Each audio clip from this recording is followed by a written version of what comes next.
Welcome to African American History, Lesson 15.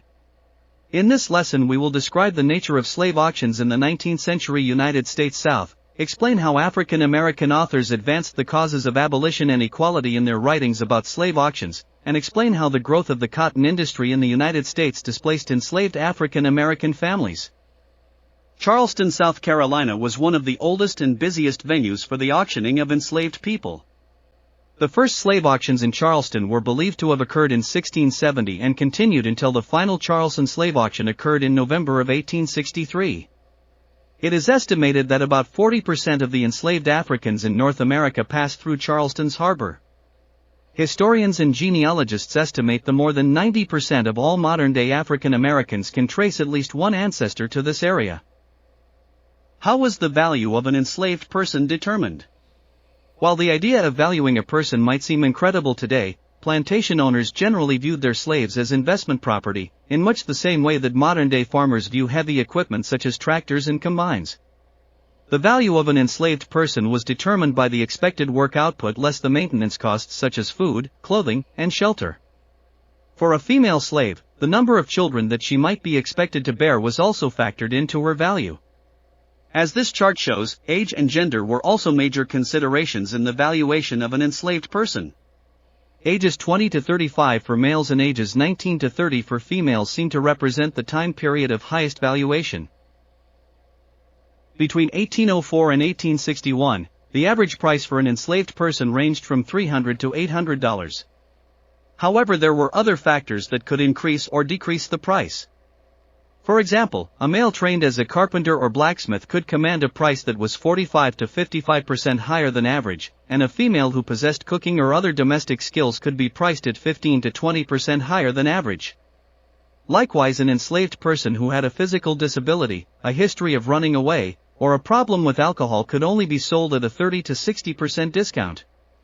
In today's prices, enslaved people would have sold for between $14,000 to $240,000.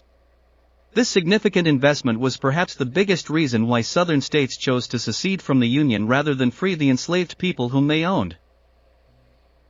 The United States banned the transatlantic slave trade in 1808 with the passing of the act prohibiting importation of slaves.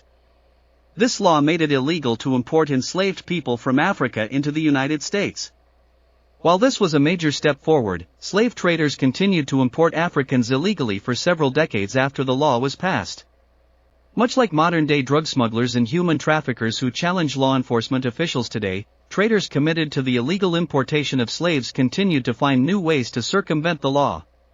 One major loophole was the fact that the port of Galveston, which is now located in the state of Texas, was still considered part of Mexico at the time. Illegal slave traders began traveling through the Gulf of Mexico, bypassing New Orleans and trading instead at Galveston. The Mexican government did little to discourage this, and as a result, illegal importation of Africans continued through the port of Galveston until after the end of the Mexican-American War in 1848.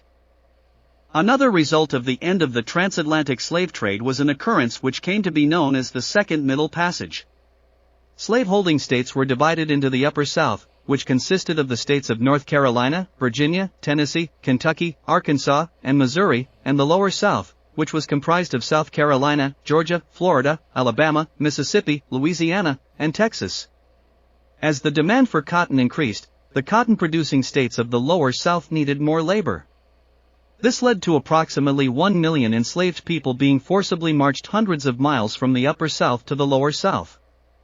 The Lower South states were located further down the Mississippi River, and when enslaved people were sold and relocated into these areas, they were often separated from their families and subjected to harsher working conditions than before. This is the origin of the expression, to be sold down the river. Today this American English idiom means to be abandoned or betrayed by someone that you trusted.